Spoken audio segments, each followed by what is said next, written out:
유다서 8절부터 10절. 이와 같이 꿈꾸는 자들도 육체를 더럽히며 주권을 업신여기고 권위를 비방하는도다. 천사장 미가엘이 모세의 시체에 대하여 마귀와 다투어 변론할 때에도 감히 회방하는 정죄를 하지 아니하고 다만 주께서 너를 꾸짖으시기를 원하노라 하였거늘 이들은 자기들이 알지 못하는 것은 무엇이든 헐뜯으니 이성 없는 짐승같이 본성으로 아는 그것에 스스로 부패되었느니라. 터키와 시리아의 지진으로 인해서 엄청난 희생이 있습니다만 또 이런 와중에 한 사람이라도 생명을 구하기 위해서 구조대원들의 노력이 빛을 발하고 있죠. 구조대원들이 생존자를 찾아서 한 사람의 생명을 구조해 나올 때마다 밖에서 기다리던 사람들이 기뻐하는 모습을 보면서 하늘에서는 죄인 하나가 회개하면 회개할 필요가 없는 사람들 의인 99사람을 인하여 기뻐하는 것보다 더하리라는 말씀이 생각이 났어요. 진짜 그게 맞구나. 살아있는 그 사람들로 인해서 기뻐하는 게 아니잖아요. 지금 한 생명 구조에서 나올 때마다 기쁜 거란 말이죠. 그 생각이 번뜩 나면서 또 무슨 생각이 났었냐면 저에게 그 복음이 깨달아져서 다윗의 씨로 죽은 자 가운데서 부활하신 예수 그리스도를 다윗의 뿌리와 자손으로 여호와 하나님이 사람 되신 분으로 그래서 예수께서 영존하신 아버지이시면서 하나님의 그 아들이시라는 이 엄청난 진리를 부활로 증명해 주셨구나 하는 것을 깨닫고 마음에 믿었을 때 하늘에서 우리의 영존하시는 아버지와 그의 천사들이 엄청나게 환호하며 기뻐했었겠구나. 그리고 지금도 누군가 그 복음이 깨달아져서 마음에 믿을 때 영원한 생명을 주시면서 엄청난 기쁨이 되겠구나. 이게 느껴지더라고요. 세상은 흑암의 권세 아래 있고 영원한 불의 형벌을 향해 가고 있는데 유다도 이런 마음이 아니었을까. 부지 중에 가만히 들어온 거짓 선생들이 하나님의 은혜를 세욕거리로 바꾸고 유일하신 주제 하나님 우리 주 예수 그리스도를 부인하면서 사람들을 영원한 지옥으로 데려가는 것을 보고 성도들에게 그 믿음의 도를 위해서 힘써 싸우라고 그 복음을 선포하라고 그래서 한 영혼이라도 구원하라고 권면하기 위해서 유다서를 기록했구나. 유다서 5, 6, 7절에는 거짓 선생들을 스스로 음란에 내어주어 영원한 불의 형벌에 처할 소돔과 고모라 사람들 그리고 자기의 지위를 지키지 않고 자기 처소를 떠나 영원한 결박으로 흑암에 갇힌 타락한 천사들 또 출애굽하고서도 마음을 애굽으로 향하고 우상들을 버리지 않아서 영광을 회방하고 권위를 비방하다 광야에서 멸망한 이스라엘 백성들에게 비유를 했었는데 8절에는 부지 중에 가만히 들어온 거짓 선생들을 이 꿈꾸는 자들이라고 묘사를 했습니다. 이 꿈꾸는 자들, 왜 꿈꾸는 자들이라고 했을까요? 이 부분을 우리가 조금 더 이해하기 위해서 유다서하고 베드로후서는 내용이 비슷한 부분이 많다고 그랬잖아요. 유다서에는 이 꿈꾸는 자들 이렇게 표현을 했는데 이 부분을 우리가 조금 더 잘 이해하기 위해서 베드로후서 1장 16절부터 한번 가서 보겠습니다. 거기를 보면 베드로는 거짓 교사들 이야기를 하기 위해서 먼저 무슨 이야기를 시작하냐면 변화산에서 자기가 예수님의 영광을 보았던 그 이야기부터 시작을 합니다. 우리가 우리 주 예수 그리스도의 능력과 강림을 너에게 알게 한 것이 공교히 지어낸 이야기를 따른 것이 아니니 우리는 그의 위엄을 본 증인들이라. 지극히 높은 영광으로부터 이러한 음성이 그에게 나기를 이는 나의 아들 그 사랑하는 자요 내 기뻐하는 자라 하실 때에 저가 하나님 아버지로부터 존귀와 영광을 받으셨느니라.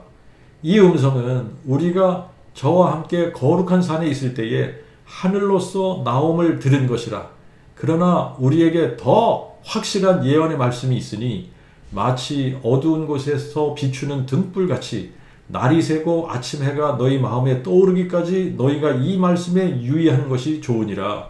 먼저 이것을 알지니 곧 성경의 모든 예언은 사사로이 쓰여진 것이 아니니 이는 전에 주신 예언이 사람의 뜻으로 난 것이 아니요 오직 하나님의 거룩한 사람들이 성령의 인도하심을 받아 말한 것임이니라. 그러나 사람들 가운데 거짓 선지자들이 있었던 것 같이 너희 중에도 거짓 선생들이 있으리니 저희는 멸망케 할 이단을 가만히 끌어들여 자기들을 대속하신 주님을 부인하고 임박한 멸망을 스스로 취하는 자들이라.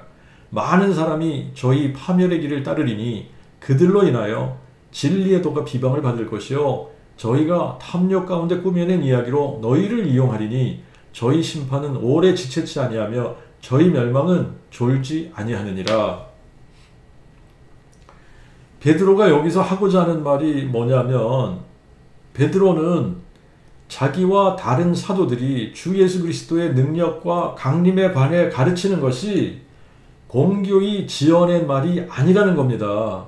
그러면서 우리 베드로, 야고보, 요한이 세 사람을 말하는 거죠. 우리는 변화산에서 예수님의 영광과 위엄을 직접 본 사람들이고 하늘에서 이는 나의 아들 그 사랑하는 자요 내 기뻐하는 자라 하는 음성을 직접 들은 사람들이라.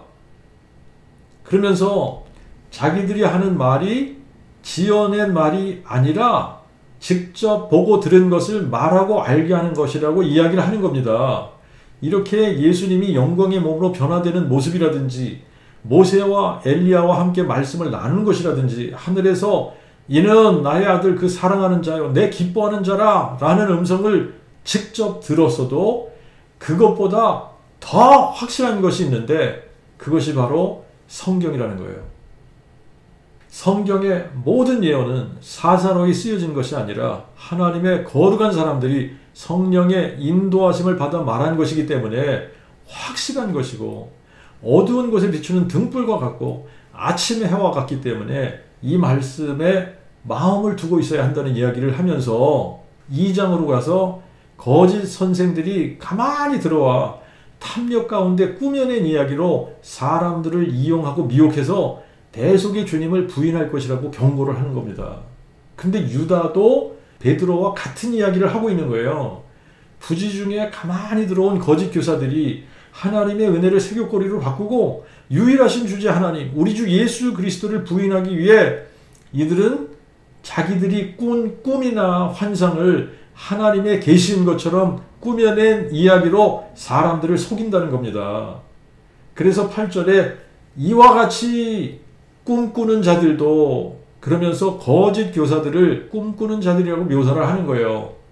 여러분, 꿈과 성경을 어떻게 비교를 하겠습니까? 그런데 사람들은 성경에 귀를 기울이기보다 꿈 이야기를 더 경청한단 말이죠. 창세기부터 계시록까지를 한마디로 이야기하자면 진리와 거짓의 싸움입니다. 에덴 동산에서 마귀가 뱀을 통해 아담과 하와를 속이면서부터 마귀는 온 세상을 속이는 자로 지금까지 활동하고 있어요. 계시록 20장 10절에 마귀가 유황불못에 던지울 때까지 이 싸움은 끝나지 않습니다. 계시록 12장 9절에 마귀는 온 세상을 속이는 자라고 그랬고 요한복음 8장 44절에 예수님은 마귀를 처음부터 살인한 자요 거짓말장이요 거짓의 아비라고 말씀하셨습니다. 고린도후서 11장 13절부터 15절에 보면 저런 사람들은 거짓 사도요 괴술의 역군이라 자기를 그리스도의 사도로 가장하니 이것이 이상한 일이 아니라 사탄도 자기를 광명의 천사로 가장하나니 그러므로 사탄의 일꾼들도 의의 일꾼들로 가장하는 것이 또한 큰 일이 아니니라. 구약시대에도 보면 참 선지자는 몇 명 없었고 거의 다 거짓 선지자들이었습니다. 거짓 선지자들은 참 선지자들보다 월등히 많았고 백성들은 참 선지자의 말을 듣기보다 거짓 선지자들의 말에 미혹되어서 결국은 망하는 결과를 초래했습니다. 열왕기상 18장 22절에도 엘리야가 백성에게 이렇게 말해요. 여호와의 선지자는 나만 홀로 남았으나 바알의 선지자는 450인이로다. 근데 열왕기상 22장에 가서 보니까 아합이 라못 길르앗을 아람으로부터 다시 빼앗기 위해서 전쟁 나갈 준비를 하는데 여호사밧이 아합을 방문했다가 함께 전쟁에 참전하게 됩니다.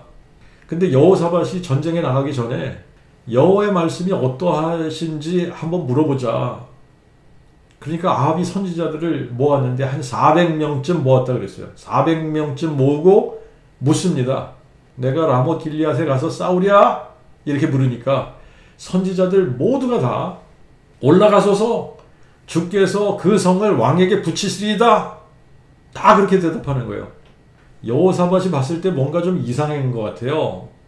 그래서 여호사밧이 이 사람들 말고 다른 선지자는 없냐고 물으니까 이물라의 아들 미가야가 있기는 한데 이 사람은 흉한 일만 예언하고 나한테 좋은 일을 예언하지 않는다. 그래서 내가 미워한다. 그러면서 한 사람이 있긴 있다는 거예요.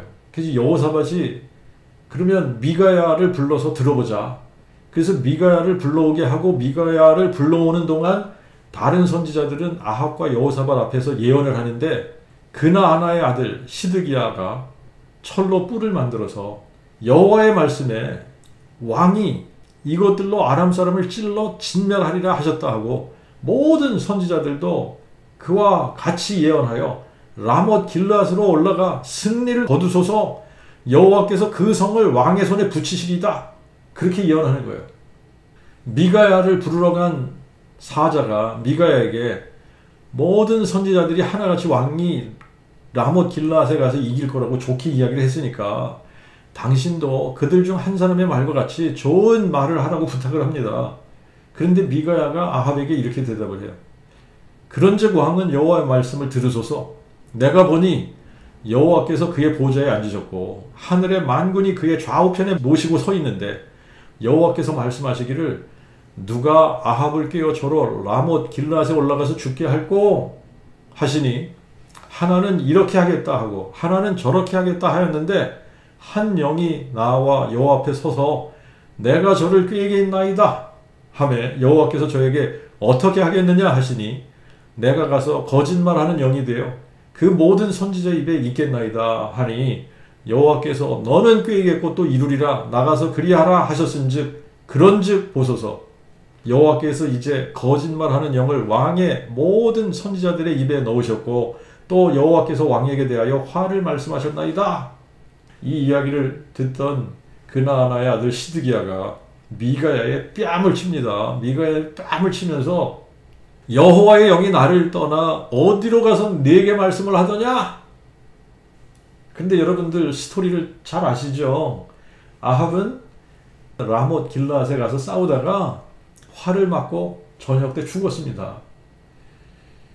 갈멜산에서도 바알 선지자 450명의 엘리야 한 사람, 여기서도 400명의 거짓 선지자들의 미가야 1명, 참선지자 1명, 비율이 400대 1이에요. 예레미야 시대는 어떻습니까? 선지자들은 거짓을 예언하며 제사장들은 자기 권력으로 다스리며 내 백성은 그것을 좋게 여긴다. 그들이 가장 작은 자로부터 큰 자까지 다 탐욕에 빠졌고 선지자로부터 제사장까지 다 거짓을 행함이라. 다 거짓을 행한대요. 선지자, 제사장. 비록 그들이 여호와의 사심으로 맹세할지라도 실상은 거짓 맹세니라. 그런데 그들이 거짓된 이유를 이렇게 말씀하십니다. 그들이 활을 당김같이 그 혀를 놀려 거짓을 말하며 그들이 이 땅에서 강성하나 진실하지 못하니 이는 그들이 악에서 악으로 진행하여 나를 알지 못함이니라. 나 여호와의 말이니라. 내 초소는 거짓 가운데 있고 거짓을 인하여 그들은 나 알기를 싫어하는도다. 나 여호와의 말이니라. 그들이 거짓말을 하고 거짓을 좋아하는 이유는 유일하신 참 하나님 여호와를 알지 못해서 그럴 수밖에 없다는 겁니다. 모든 예언서를 다 읽어봐도 거짓 선지자들 천지고 참 선지자는 몇 명 안 됩니다. 그런데 마태복음 24장에서 제자들이 예수님께 마지막 때의 징조에 대해서 물어봤을 때 징조 중 하나가 거짓 선지자가 많이 일어나 많은 사람을 미혹해 하겠으며 거짓 그리스도들과 거짓 선지자들이 일어나 큰 표적과 기사를 보여 할 수만 있으면 택하신 자들로 미혹해 하리라. 1세기에 이미 거짓 선지자들이 나와서 활동하기 시작했습니다. 2000년이 지났습니다. 지금은 거짓 교사들이 얼마나 더 많겠습니까? 말세를 향해서 가기 때문에, 그리고 지금은 말세의 끝부분에 또 와 있기 때문에 온갖 거짓 교사들이 판을 치는 시대예요. 베드로는 거짓 선생들의 특징이 탐욕 가운데 꾸며낸 이야기로 사람들을 이용한다 그랬고, 유다는 꿈꾸는 자들이 육체를 더럽히며 주권을 업신여기고 권위를 비방하고 영광을 회방한다 라고 표현했습니다. 참 선지자들 그리고 사도들은 하나님의 말씀 외에 전하지 않았어요.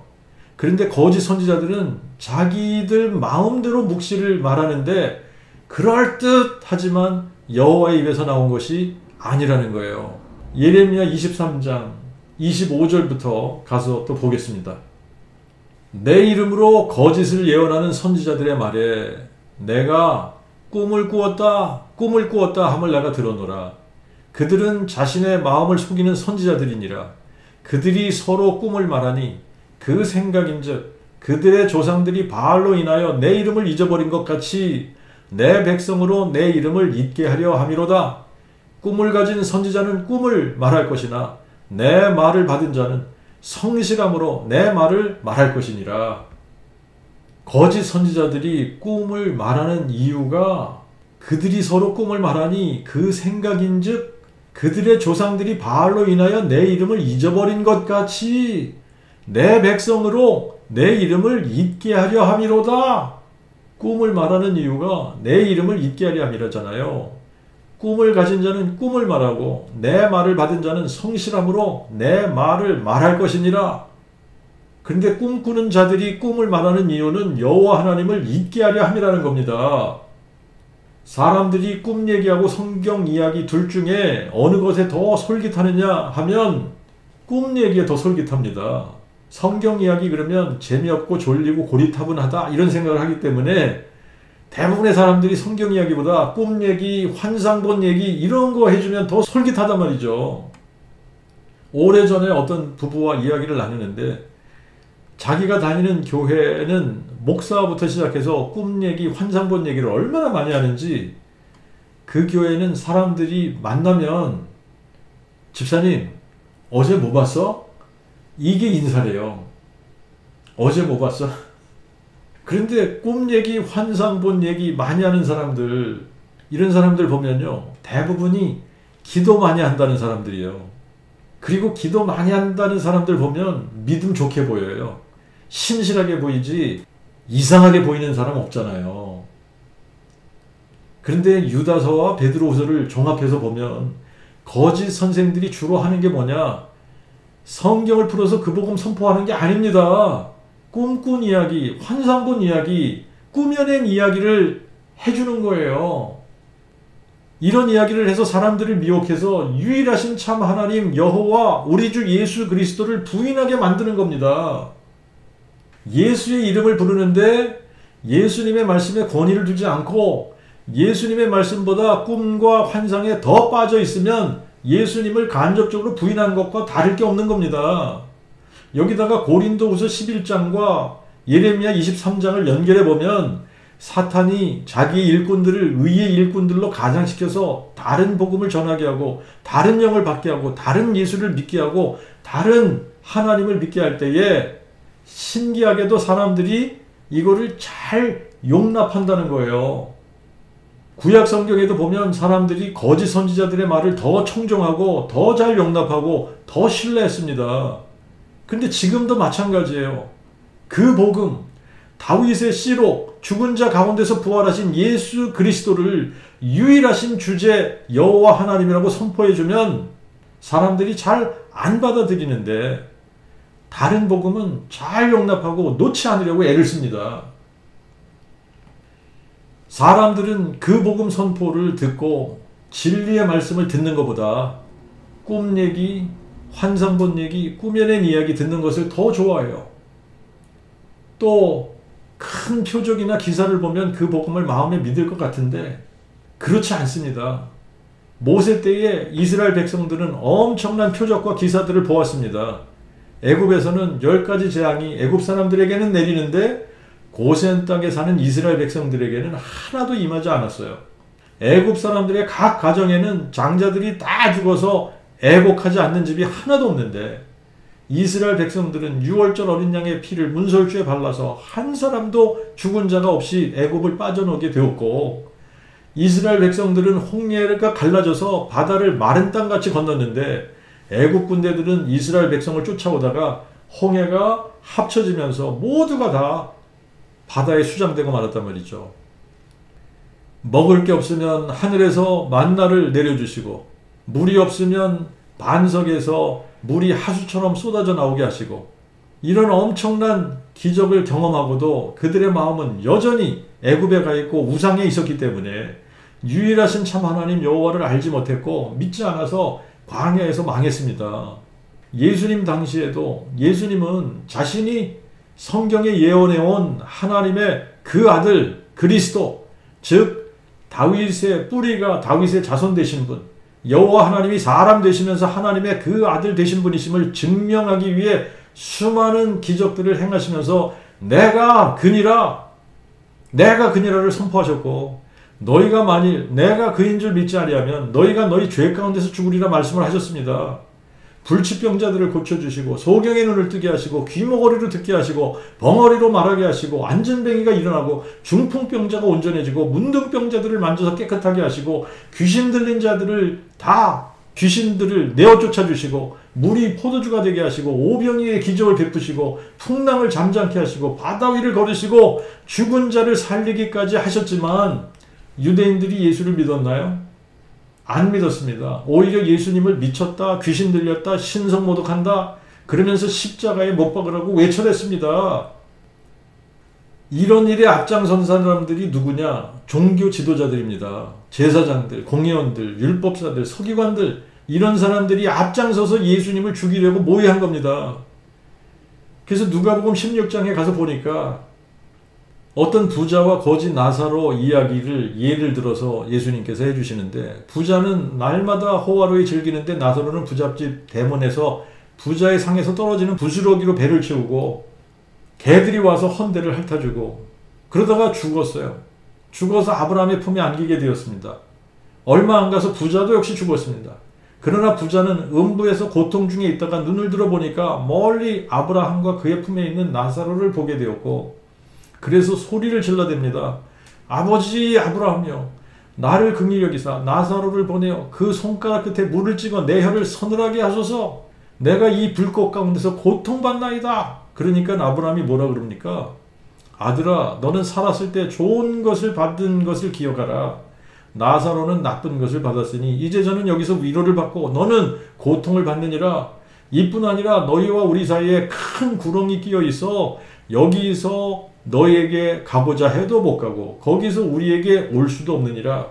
그러니까 부자가 뭐라 그럽니까?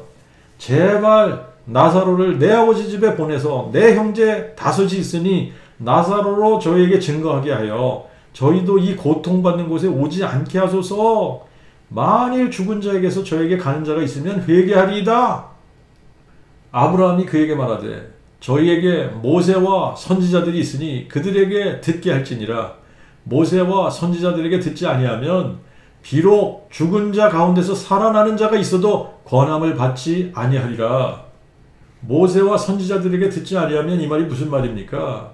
모세의 글, 선지자의 글, 즉 성경을 이야기하는 거예요. 성경을 믿지 않으면 비록 죽은 자 가운데서 살아나는 자가 있어도 권함을 받지 않는다는 겁니다. 사람들이 무슨 큰 기적을 경험하면 그 복음을 마음에 믿을 것 같은데 그게 아니라는 거예요. 우리에게 성경을 주신 것은 그 진리의 말씀을 믿고 예수 그리스도의 그 복음을 깨달아 마음에 믿으라는 겁니다.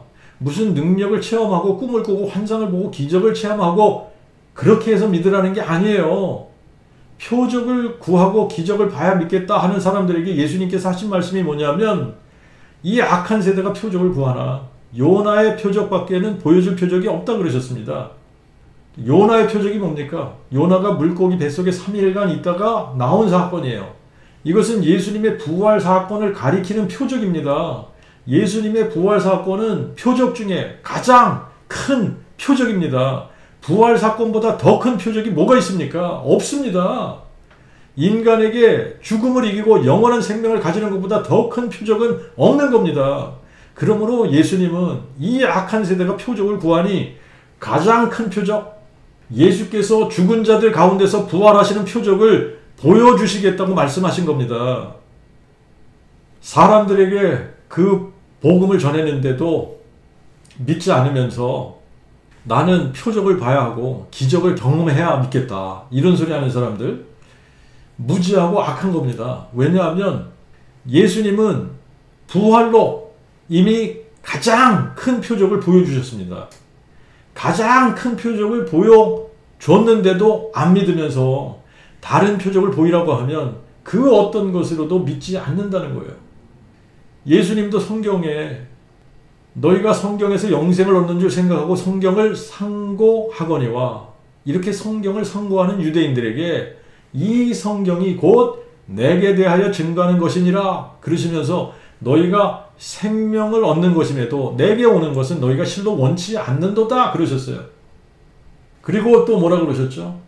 너희가 모세를 믿었다면 또 나를 믿었으리니 이는 그가 내게 대하여 기록하였습니다. 그러나 너희가 그의 글도 믿지 아니하거든 어찌 내 말을 믿겠느냐? 성경을 읽으면서 성경을 믿지 않는다는 거예요. 성경에서 영생을 얻는 줄 생각하고 성경을 상고합니다. 그런데 성경을 안 믿어요. 지금도 성경을 열심히 읽는다고 하는 사람들 중에 이런 사람들이 있을 거예요. 성경을 상고하는데 성경대로 믿는 것보다 유전을 믿고 전통을 믿고 교리 믿는 것을 더 좋아하는 사람들, 이런 사람들은 영생을 얻는 것임에도 불구하고 그 복음 듣기를 싫어해요. 예수님이 누구신지 성경대로 알기를 싫어하는 사람들이에요. 참된 교사들은 성경을 풀어 그 복음을 선포해서 유일하신 참 하나님과 아버지께서 보내신 자 예수 그리스도를 알게 해야지 되는 거예요. 왜 그러냐 하면 이 영생은 유일하신 참 하나님과 아버지께서 보내신 자 예수 그리스도를 아는 것이라고 했기 때문에 사람들로 하여금 영생을 얻게 하려면 유일하신 참 하나님과 아버지께서 보내신 자 예수 그리스도를 알게 해야지 되는 겁니다.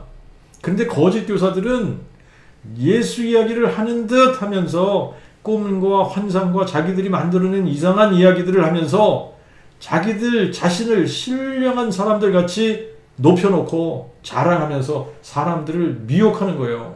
그래서 다 망하게 하는 것이 이게 마귀의 목적입니다. 꿈과 환상을 보면 엉뚱한 계시를 받게 되어져 있습니다.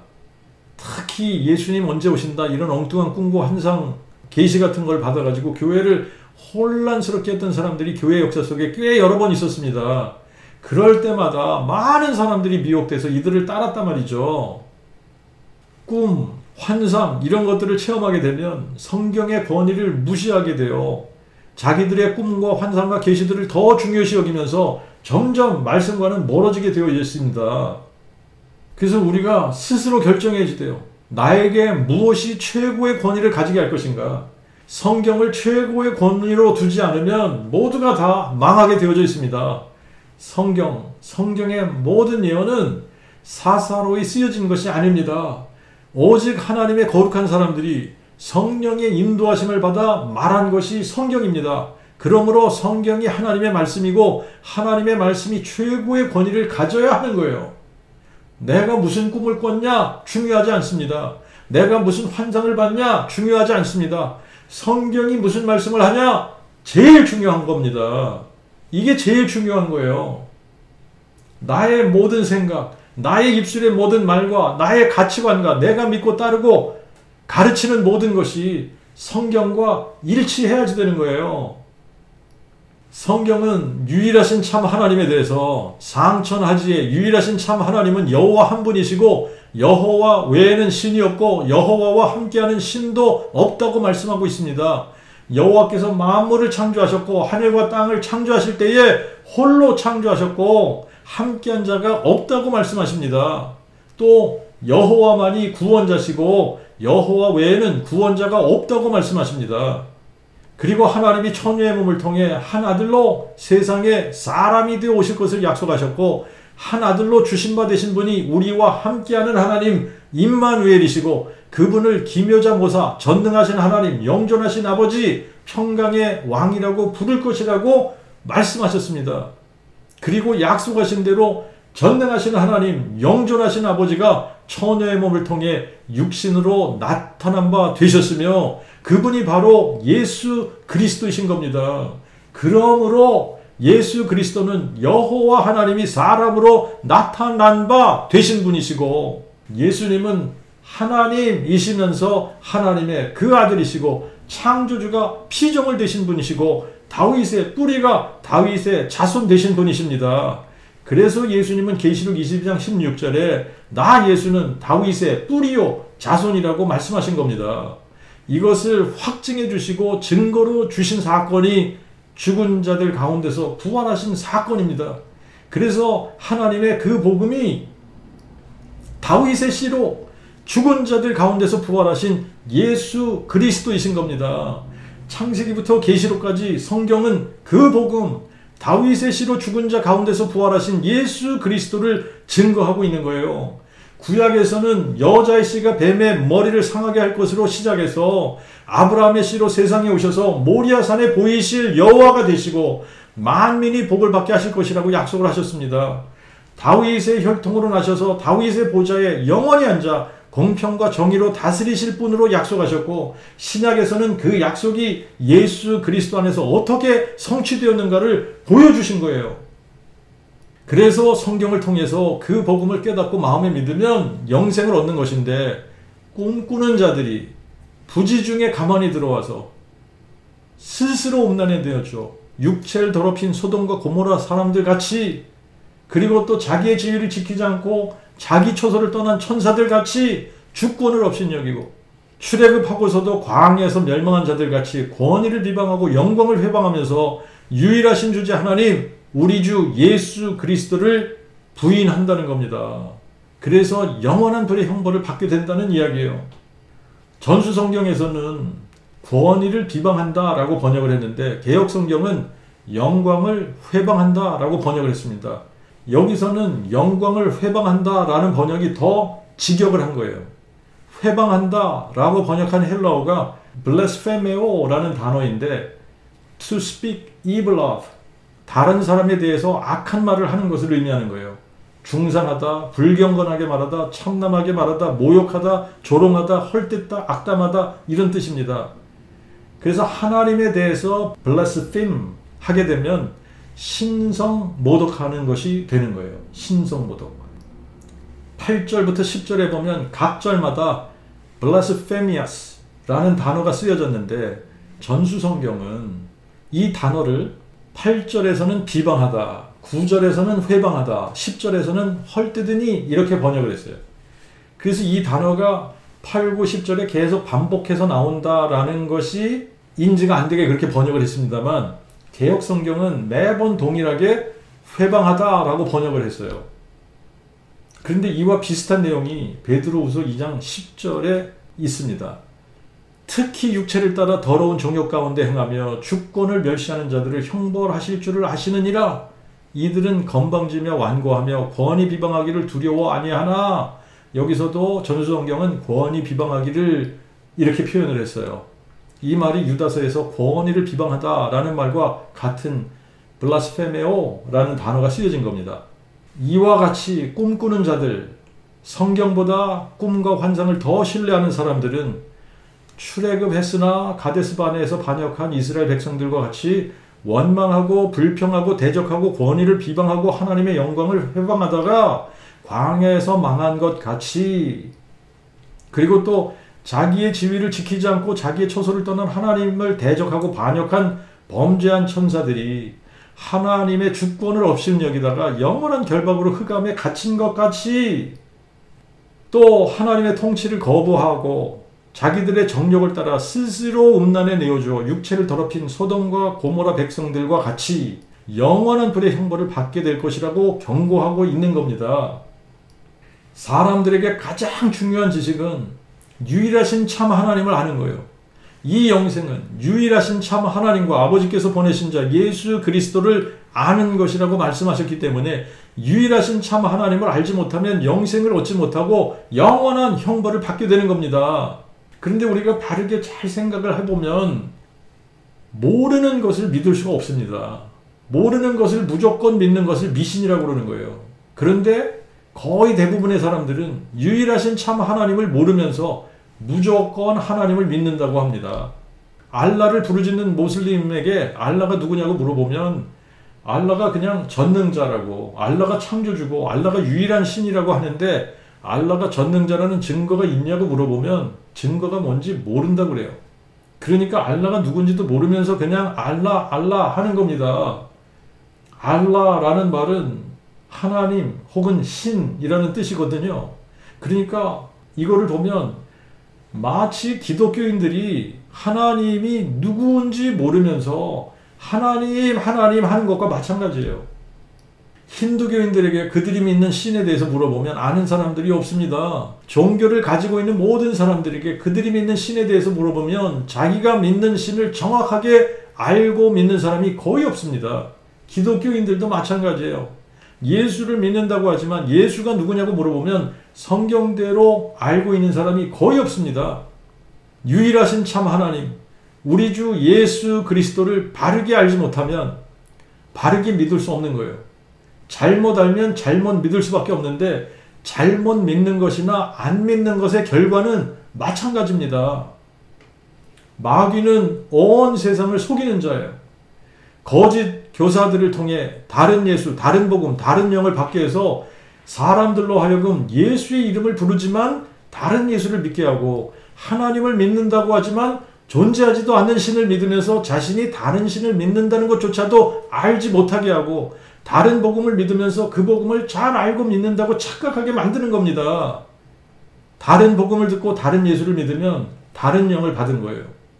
그런데 꿈꾸고 환상 보고 방언하고 예언하고 기도 많이 하고 그러면 다른 예수를 믿고 다른 영을 받았으면서도 스스로 잘 믿는다고 스스로 신령하다고 착각하다가 영원한 불의 심판을 받게 되는 겁니다. 유일하신 주제 하나님, 우리 주 예수 그리스도를 바르게 알지 못하고 바르게 믿지 않는 죄가 모든 죄의 뿌리가 되는 거예요. 모든 죄의 열매는 여기서부터 시작하는 겁니다.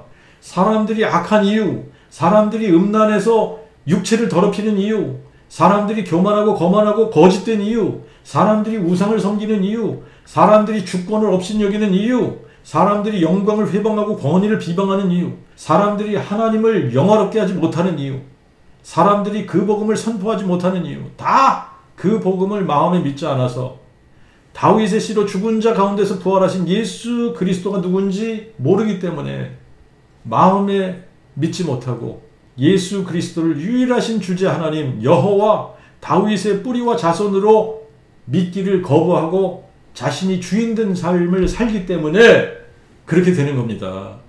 세상 모든 사람들이 다윗의 씨로 죽은 자들 가운데서 부활하신 예수를 정말 마음에 믿고 유일하신 참 하나님 여호와로 알고 믿고 모신다면 예수의 주권 앞에 굴복하게 되고 세상이 천국이 될 수밖에 없는 거예요. 예수 그리스도께서 통치하시는 곳이 천국이기 때문에 거기는 죄의 열매들이 사라지게 되어져 있습니다. 대신 성령의 열매와 신의 성품에 참여하는 열매들이 나타나게 되어 있는 거예요. 모든 교회들이 다윗의 씨로 죽은 자 가운데서 부활하신 예수 그리스도를 선포한다면 모든 그리스도인들이 그 복음을 마음에 믿는다면 그래서 그들이 누구를 만나든 다윗의 씨로 죽은 자 가운데서 부활하신 예수 그리스도를 선포한다면 모든 민족에게 그 복음이 증거되기 위해서 온 세상에 전파될 것이고 그러면 이방인의 충만한 수가 채워져서 주님이 곧 오시게 되는 겁니다. 9절 10절 보겠습니다. 천사장 미가엘이 모세 시체에 대하여 마귀와 다투어 변론할 때에도 감히 회방하는 정죄를 하지 아니하고 다만 주께서 너를 꾸짖으시기를 원하노라 하였거늘 이들은 자기들이 알지 못하는 것은 무엇이든 헐뜯으니 이성 없는 짐승같이 본성을 아는 그것에 스스로 부패되었느니라. 모세의 시체가 어떻게 되었는지 알기 위해서는 우리가 신명기 34장을 가서 봐야 돼요. 신명기 34장 5절부터 7절. 여호와의 종 모세가 여호와의 말씀대로 모압 땅에서 죽어 벳보을 맞은편 모압 땅에 있는 골짜기에 장사되었고 오늘까지 그의 묘를 아는 자가 없더라. 모세가 죽을 때에 그의 나이가 120세나 그의 눈이 흐리지 아니하였고 기력이 쇠하지 아니하였더라. 자, 여기서 보면 모세를 뭐라고 불렀느냐면 여호와의 종 모세라고 불렀습니다. 사도들도 서신서를 쓰면서 자신의 사도됨을 강조한 부분들도 있지만 로마서, 빌립보서, 디도서를 보면 예수 그리스도의 종 바울은, 또 야고보서도 보면 하나님과 주 예수 그리스도의 종 야고보는, 베드로도 베드로후서에 예수 그리스도의 종이요 사도인 시몬 베드로는, 유다서도 예수 그리스도의 종이요, 모세를 여호와의 종이라고 한 것처럼 바울이 예수 그리스도의 종 바울이라고 한 것처럼 야고보, 베드로, 유다가 예수 그리스도의 종이라고 한 것처럼 우리에게도 예수 그리스도의 종이라는 표현이 적절할까요? 많은 사람들이 돈의 종노릇하고 육체와 성적 쾌락의 종노릇하고 권력과 명예의 종노릇하고 죄의 종노릇하고 마귀의 종노릇하며 살다가 영원한 불의 형벌을 받게 되는데, 여호와의 종 모세 이 한마디에 모세가 어떻게 살았는지를 말해주는 엄청난 표현입니다. 모세의 나이가 120세인데 눈이 흐리지 않고 기력이 쇠하지 아니했다 그럽니다. 눈이 흐리지 않고 기력이 쇠하지 아니했다면 우리 생각에는 모세는 아직 죽을 때가 아닌 거예요. 모세와 같은 사람은 더 살아서 더 큰 일을 행하고 이스라엘을 가나안까지 인도하는 것이 더 좋은 것 같다는 생각이 들지 않나요? 그러나 하나님의 생각은 우리의 생각과 다릅니다. 하늘이 땅보다 높은 같이 하나님의 생각은 우리의 생각보다 높고 깊고 크시기 때문에 눈이 아직 흐리지 않고 기력이 쇠하지도 않은 모세를 불러가신 거예요. 그리고 여호수아 1장 1절과 2절을 보니까 여호와의 종 모세가 죽은 후에 여호와께서 모세의 시종 눈의 아들 여호수아에게 이르시되 내 종 모세가 죽었으니 이제 너는 이 모든 백성과 함께 일어나 이 요단을 건너 내가 그들 곧 이스라엘 자손에게 주는 땅으로 가라. 이 구절을 좀 이렇게 몇 번 읽다가 보면 여호와께서 마치 모세가 죽기를 기다리셨다는 느낌이 들어요. 모세는 인간적으로 보면 더 살 수 있었습니다. 눈이 흐리지 않고 기력이 쇠하지 않았으면 더 살 수 있는 거예요. 근데 모세는 자기의 사명이 다 마쳤기 때문에, 그리고 이 땅에 있는 것하고 천국하고 비교를 해보면 천국이 무한배 더 좋기 때문에 40년 여호와의 종으로 수고한 모세에게 그것으로 족하다. 너는 이제 무한대로 좋은 천국으로 와라. 그러고 데려가신 거예요. 이제는 여호수아를 통해 요단을 건너 가나안으로 들어가서 가나안을 정복하는 것이 하나님의 뜻이기 때문에 바톤을 여호수아에게 물려주고 모세는 영광스러운 영원한 본향으로 데려가신 겁니다. 그런데 모세의 죽음에 대해서 성경은 이렇게 기록하고 있어요. 여호와의 종 모세가 여호와의 말씀대로 모압 땅에서 죽어 벳부올 맞은편 모압 땅에 있는 골짜기에 장사되었고 오늘까지 그의 묘를 아는 자가 없더라. 오, 신기하네. 모세가 죽어서 벳부올 맞은편 모압 땅에 있는 골짜기에 장사 지냈다고 나옵니다. 그런데 그의 묘를 아는 자가 없다는 거예요. 장사를 지냈으면 묘를 아는 사람이 있어야 되는 것 아닙니까? 장사 지냈는데 그의 묘를 아는 게 당연하지요. 그런데 아는 사람이 아무도 없다는 거예요. 그런데 또 유다서를 보니까 어떻게 해요? 천사장 미가엘이 모세의 시체를 놓고 마귀와 다투고 변론했다는 겁니다. 모세의 시체를 놓고 천사장 미가엘이 마귀와 다투고 변론한 이유가 뭘까요? 도대체 왜 모세의 시체를 놓고 마귀와 싸움을 벌여야 했던 걸까? 신명기 34장을 보면 하나님의 뜻은 모세의 시체를 아무도 모르게 하는 거예요. 근데 마귀는 하나님의 뜻대로 하는 것이 싫은 존재입니다. 모세의 시체를 그대로 놔둬서 이스라엘 백성들로 하여금 모세의 시체를 우상화하게 하려는 마귀의 의도가 있었던 것 같아요. 그것을 알고 하나님은 미가엘을 시킨 거예요. 미가엘을 시켜서 모세의 묘를 아무도 모르게 모세의 시체를 처리하라. 그렇게 명하신 겁니다. 근데 모세가 어떤 사람이에요? 여러분 신명기 34장 10절에 보니까 그 후로는 이스라엘에 모세와 같은 선지자가 일어나지 못하였나니 모세는 여호와께서 대면하여 아시던 자요. 모세로 모든 큰 권능과 위엄을 행하게 하심에 온 이스라엘 목전에서 그것을 행하던 자더라. 모세를 통해서 여호와께서 행하신 일들 우리가 한번 생각을 해보면 하나님께서 행하신 일이지만 누구를 통해서 했다고요? 모세를 통해서 했어요. 그러니까 사람들이 뭘 보냐면 모세가 기적 행하는 거를 보는 거예요.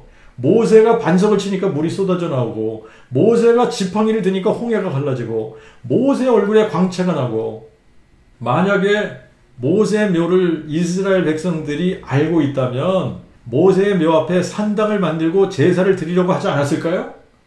열왕기하 18장 4절에 보면 모세가 만들었던 노뱀을 이스라엘 자손이 그때까지 그것에 분향함으로 히스기야가 그것을 부수고 느후수단이라 불렀더라 그랬습니다. 여러분 마귀는 아는 거예요. 이스라엘 백성이 모세의 묘를 알게 되면 모세의 묘까지도 우상할 것이라는 것을 아는 겁니다. 그래서 마귀는 미가엘이 모세의 시체를 가져가려고 할 때 나타난 거예요. 모세의 시체를 못 가져가게 막으려고 막아 나섰던 겁니다. 성경에 기록은 없어요. 우리가 추측을 해보는 겁니다. 신명기 34장, 유다서 이런 거를 비교를 해보는 거예요. 그리고 성경 전체를 우리가 읽고 이런 것들을 한번 추측해 볼 수 있는 거예요. 모세의 시체에 대해서 하나님께서 천사장 미가엘에게 특별한 임무를 맡기셨던 것 같습니다. 이스라엘 백성이 아무도 모르게 모세의 시체를 처리하라고 하셨던 거예요. 어쩌면 미가엘더러 모세의 시체를 곧바로 천국으로 데리고 오라고 하셨을 수도 있지 않았을까요? 왜냐하면 변화산상에서 예수님과 대화를 나누던 두 사람이 모세와 엘리야거든요. 근데 엘리야는 어떻게 산채로 불모와 불병거를 타고 하늘로 들림을 받았단 말입니다. 그러니까 모세도 모세의 몸을 미가엘이 데리고 간 것이 아닐까. 그래서 모세의 묘를 아무도 아는 사람이 없는 것이 아닐까 추측해 볼 수 있는 겁니다. 아무튼 하나님의 명령대로 모세의 시체를 주관하려고 미가엘이 왔어요. 그런데 마귀가 나타난 거예요. 그래서 모세의 시체를 못 가져가게 한 것 같아요. 그래서 여기서 싸움이 잠시 있었던 것 같습니다.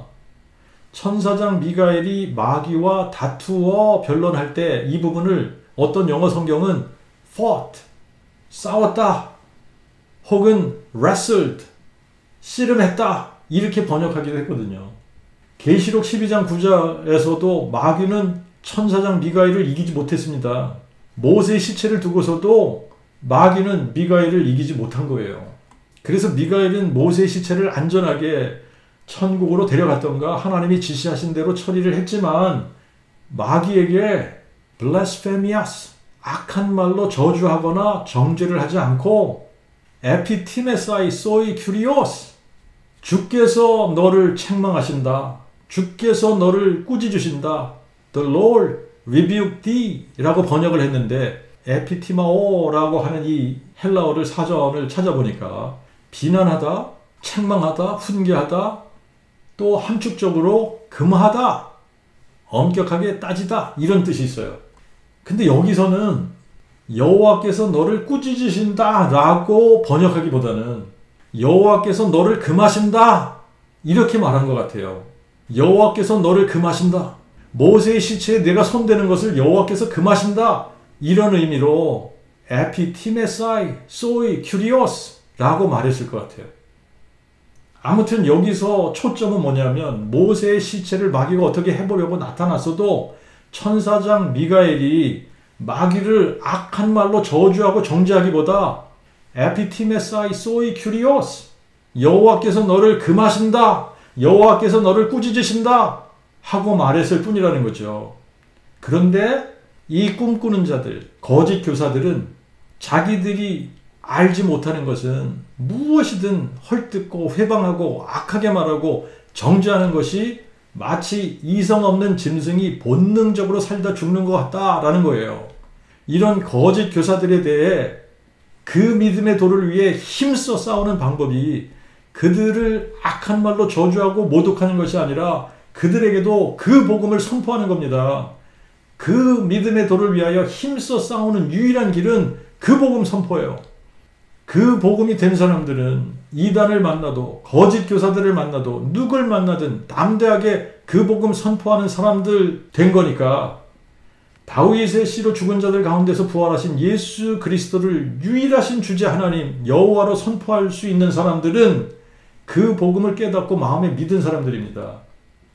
다윗의 씨로 오셔서 죽은 자 가운데서 부활하신 예수를 다윗의 뿌리요 자손으로 알고 믿는 사람들, 예수 그리스도를 사망을 삼키고 승리하신 유일하신 참 하나님 여호와로 알고 믿는 사람들, 그 사람들이 그 복음을 마음에 믿은 사람들이고, 그 복음을 마음에 믿을 때 영생을 얻고 누굴 만나도 담대하게 그 복음 선포하는 사람들이 된 겁니다. 그런데 이들은, 꿈꾸는 자들, 거짓 교사들은 자기들이 알지 못하는 것은 무엇이든지 헐뜯고, 자기들이 알지 못하는 것은 무엇이든지 회방하고, 무엇이든지 악하게 말하고, 무엇이든 정죄하는 것이 마치 이성 없는 짐승이 본능적으로 살다 죽는 것 같이 하나님께서 이성을 주셨음에도 불구하고 생각하고 배우고 바르게 믿으려고 하지 않고 자기들이 아는 것만 본능적으로 붙들고 살다가 망하게 된다는 겁니다. 그 믿음의 도를 위해서 싸우는 사람들과 거짓 교사들의 차이가 바로 여기서 나는 거예요. 그 믿음의 도를 위해서 싸울 수 있는 사람들은 우리 주 예수 그리스도를 유일하신 참 하나님으로 알고 믿는 사람들, 그래서 이성을 가지고 진리와 비진리를 분별하고 옳고 그른 것을 분별하고 의롭고 불의한 것을 분별할 줄 아는 사람들입니다. 그래서 진리를 택하고 옳은 것을 택하고 의로운 것을 택하는 거예요.